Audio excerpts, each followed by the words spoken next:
really running good. He ran a 5:04 in qualifying. He ran a 5:10 first round. Frank's looking really strong. I think he's going to come out here. I think he'll run a mid-teen right now. Well, we'll see how your prediction goes. A lot of heat in the racetrack, and self-described by Shelley Anderson, the starting line kind of mushy. Launched good at a 9:06 60-foot time, which is really aggressive if you consider conditions.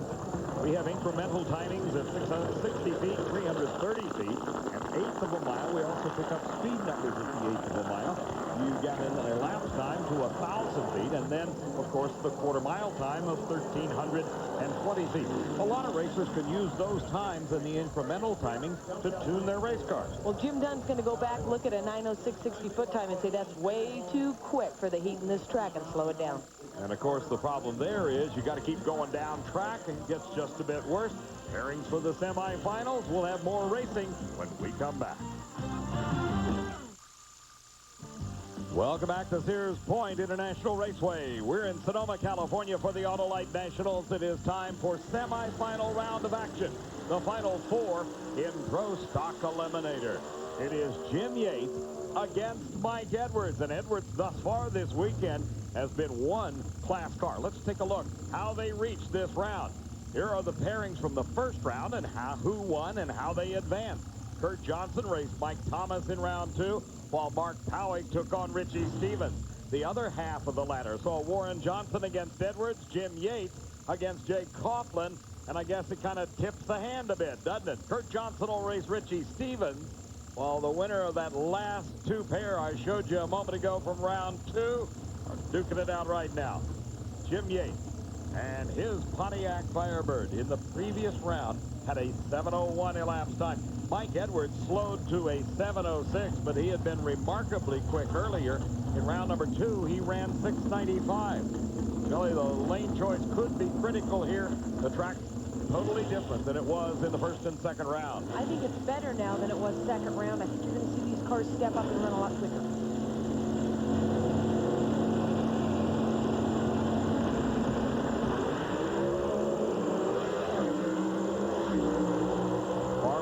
The advantage at the starting line, but could not hold on to the lead.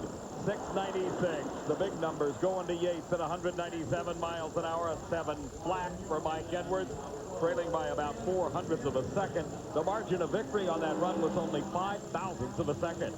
Both drivers had good lights. The advantage went to Edwards in the far lane. Both cars ran better than they did in the second round. That 6:96 is stepping up 0.05. The track is getting better. The margin of victory, as I said, 0.05 of a second when you compute the reaction time. And the performance margin, oh, it's just inches. But Yates got there ahead of Mike Edwards. Next pair finds Kurt Johnson. He was the top qualifier in his Chevy Camaro. He ran 6:89 in that process. He had a 7:05 in the second round and ran 6:99 in round number two.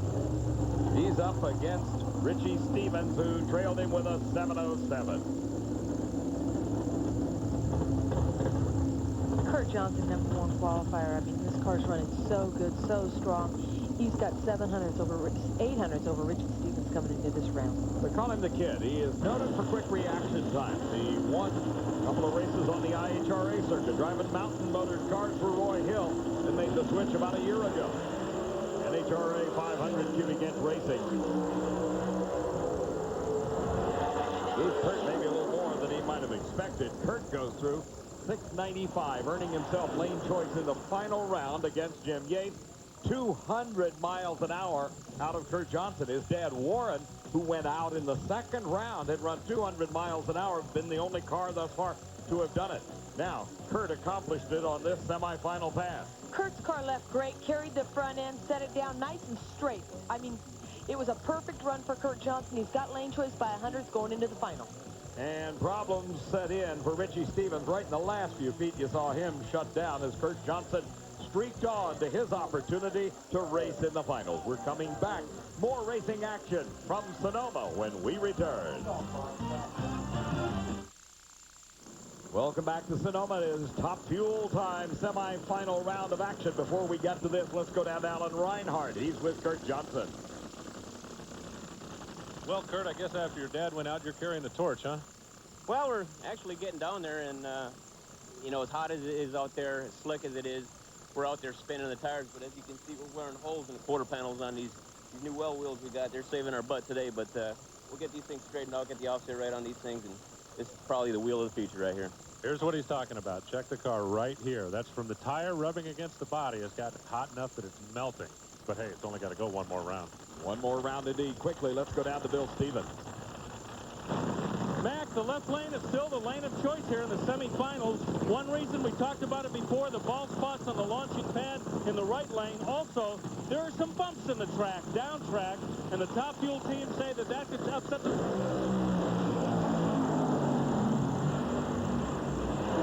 About as close as you can get under the conditions that kind of shut Bill off down there on the starting line when Doug Coletta and Bob Vandergrift Jr. launched off the line. Look at Doug Coletta, 467 at 304. His reaction time's remarkably consistent in the 460, 470 zone. Doug Coletta is doing a great job. This car has been to the final now 3 races in a row. He's got 2 runner-ups. He's going for a win and a back-to-back from last year. He won here. He's driving great, and this car's on. He came into this race 127 points out of the lead. That's his crew chief, Ed McCulloch. Yeah, see? Even the ace gets a bit of enthusiasm going when he sees his car win. Here again, Allen. It's clean and it's dry. That's something that Doug Coletta and Ed McCulloch have been working on this week. 467, your 3rd consecutive final round. Oh, it's a pleasure to be here, I tell you. The whole Kitty Hawk team is doing a heck of a job, and just real happy to get that final round run in one more time. We'll see if we can get this thing. He's never been beaten at this racetrack, and we know one thing for sure. Joe Amato's not going to get him this week. Allen's reference to Joe Amato. He was the guy that beat Doug Coletta in the last 2 races at Denver and Seattle. Let's go down quickly again to the starting line area. Here's Bill. Mac, Tony Schumacher loves to race Jim Head. He's 3-0 against him this year, including the 2nd round in Phoenix. Yep, you'll remember, it was Jim Head in the other lane when Tony Schumacher went 454 for low ET at 330 miles an hour. Well, he certainly is the favorite coming into this round. He had a 464 in the previous round, he being Tony Schumacher. Great time considering the conditions. Again, while it isn't terribly hot, ambient temperature-wise, the track has absorbed a great deal of sunshine, and there's a lot of heat in the racetrack. Not a long concrete pad here, so it's making it really tricky for the tuners.